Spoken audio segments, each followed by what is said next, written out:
And his shirt says, "I'm surrounded by idiots." Because I'm doing a podcast with the Paul brothers. That's up. That checks out. Boom, and we're back with another video. Welcome to any new viewers. I hope you enjoy this evening's entertainment, and a massive shout out to my regulars for carrying this channel on their shoulders. Love you guys. And if you haven't heard, Logan Paul won absolutely nothing and Dillon Danis lost the internet. After Danis turned Logan into the Will Smith of YouTube, he spiraled out of control and has now become Conor McGregor, just without all the belts. And while some of you might be marveling at my disappointment, you've got to understand what was at stake here.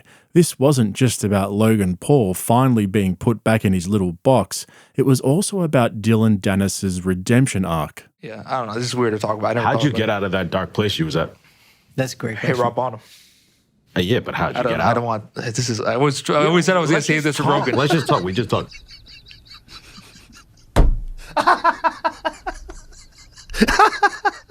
You're gonna have so many more stories in your life. Yeah, I hit a rock bottom, and I saw the people around me that love me scared for my life, and that hurt the most. You know. And I saw myself falling down a deep path that I wasn't gonna be able to get out of. You know. Did your mom step in? Tried to. I wasn't ready to let really anybody in. Yeah. So you did it yourself? Yeah, and I had to because I knew like I'm wasting time and like How hard was it to? Still hard. Yeah. It doesn't go away. You've been sober for 8 months. Yeah. But like I'm not one of those guys that's never gonna drink again or anything like that. No, but it was just where I was in life, where I couldn't train, I couldn't fight. My dad passed, my friend passed, and like there was just so much going on at one time. It was just so easy to just drown yourself. Basically. Yeah. Every single day. Yeah. From morning till night. Wow. I don't want to talk about. I don't know. Well, you don't have to talk about anything you don't want to, but it's for just a piece of that fight promoter. I love this guy. Yeah. So how did this all go so wrong? How did Dillon Danis go from being one of the most celebrated trolls in history to one of the biggest losers on the internet? He had the perfect backstory, basically on the verge of giving it all up, drinking his life away, but finally seeing the light and ironically shooting to fame through Logan Paul's very own Jada Pinkett Smith. Nina Agdal was the gift that kept on giving, literally. But before I explain how Dillon Danis lost the internet, I want to make a few comments about Logan Paul so as to avoid any confusion in the comments below. Logan Paul is not a boxer. He's not a real fighter. He's an entertainer, both on YouTube and through the WWE. The guy has no business in a boxing ring. First of all, he's too big to be an effective boxer. His arms are massive and he doesn't know how to use them. He telegraphs his punches from a mile away, and when he gets in close, he gets excited and throws aimless haymakers that don't connect. A lot of people don't realize Logan Paul weighed in at 194.4 pounds. That's cruiserweight. Like I'm saying, if he wanted to get serious about boxing, he would definitely need to come down to light heavyweight, and even then, without all that excess muscle, his defense is so bad that there is no way he lasts even one round with a top 10 light heavyweight boxer. Like, it would be an absolute clown show. He'd literally be running away from them in the ring. I really don't think people understand how much trouble he'd be in. Now, with that in mind, Dillon Danis weighed in at 195 pounds even, which was right on the limit for that fight. And I don't know if you guys noticed this as well, but Dillon Danis looked way better on his feet than Logan Paul. Don't get me wrong, Danis is a trash striker, but he was moving way more freely than Logan was. And this is going to sound weird, and I totally get if you disagree with this, but Danis looked like more of a boxer than Logan in the ring, even though he only threw a handful of punches. And this is where I wanted to get with this. Dillon Danis could have won that fight.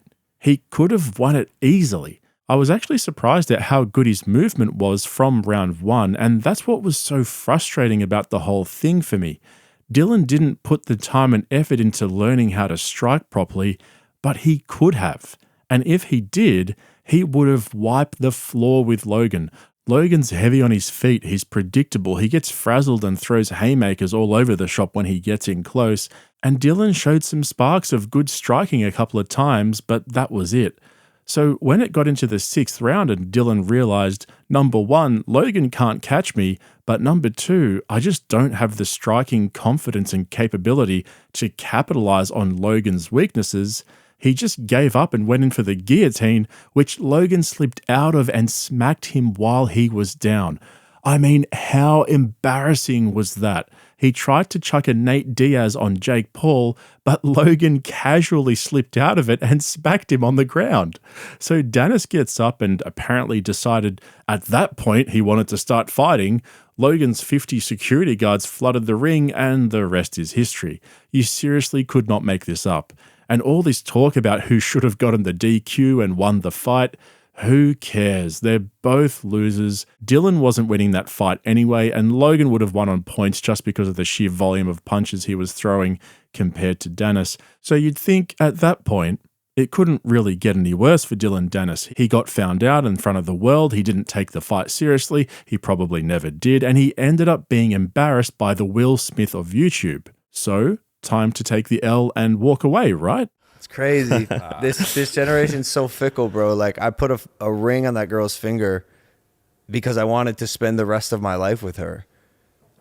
A little bump in the road because she's being attacked, harassed, and stalked by some predator pretending to be a fighter doesn't change any of that. So then Dillon bump in the road Danis disappeared into the night and never spoke another word. He deleted Twitter, he sought out his best friends and family, and he pledged to spend the next few months and years building back his reputation through hard work, perseverance, so he could show the world that he's not just a keyboard warrior. Yeah, nah, that's not what happened. Not even close. He was straight back onto Twitter posting an image of the only shot that connected, replying to Logan Paul saying, "A jiu-jitsu guy with no boxing camp or coach made his debut, never wobbled, never dropped, had no standing 8 count, and rocked you multiple times. If I were Nina, I'd call off the wedding. You achieved nothing in your own sport. MMA next." Is he seriously thinking Logan's going to get in the octagon with him after that? The guy was seen at a cocktail bar in the early hours of the morning of the fight. Then he's calling out Joe Rogan. Where's everyone that said I wouldn't last a round? Even Joe Rogan called me Ben Askren. And that seemed to be his angle, posting a clip of Robert De Niro from Raging Bull with the caption, "I never went down." Then a photo of Nate Diaz after being knocked down by Jake Paul with the caption, "Never me." He even tried to roast Drake for his $850,000 bet on Logan winning by knockout, only to get corrected by community notes with Drake actually won his $850,000 bet on stake. Dillon forfeited in the last seconds of the fight, so that counted as a TKO. Then apparently his next move is in the UFC. On what planet is Dana White going to put the internet's biggest loser into the octagon? Sure, Dillon Danis is a multiple jiu-jitsu champion, but jiu-jitsu isn't MMA, it's jiu-jitsu. You got to know how to strike, and even more important, you got to show you're willing to put in the time and effort to get there. And it's not just me saying all of this. Just take a look at the replies to all his post-fight tweets. He literally has zero support now. Everybody has turned on him. Dillon Danis has officially become a meme. He has become the very thing that shot him to fame. Dillon Danis has lost the internet. And the saddest part is nobody gives a f***. Sure, he went through some dark times and pulled himself out of it. I mean, that's what got me on his side, right? I could relate to that. I saw the pain in his eyes and heard the crackle in his voice when he spoke about all of that with Andy and the Toy Story boys. A lot of us wanted him to win, or even just put up a decent fight, but he did neither. And then he tried to lean into it.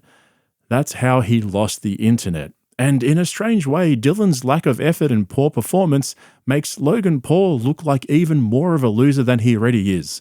I mean, the guy pulled out everything. He was so scared of Danis choking him out or doing something dodgy that he got all the security he could get his hands in. He played up his win after the fight as if he'd overcome some big evil, like Danis was some massive hurdle that he had to overcome. The whole thing was a waste of time. Everybody involved has taken a massive L.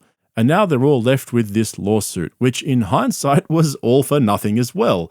I said this last week, I think Logan and his fiancée will drop the lawsuit pretty soon. Wait for the whole, we don't need this negativity in our lives, we just want to move on, yada yada yada, same old story. I mean, these types of lawsuits go on for years sometimes, and they're actually kind of hard to win. It doesn't sound like a strong case at all. There will be lots of going back and forth. It'll cost hundreds of thousands of dollars, and without a clear-cut case in front of them, it won't take long before Logan says, "I'm bleeding cash over this. No one cares anymore. Everyone's forgotten about Dillon Danis. Let's just move on to our next grift and figure out how we can scam our audience into something else." These people disgust me. Anyway, drop a comment below and give us your hot take. I'll pin the best one. Don't forget to subscribe so you get all my videos in your feed, and I'll catch you in the next one. I'm actually surprised. Just your breath is still weird.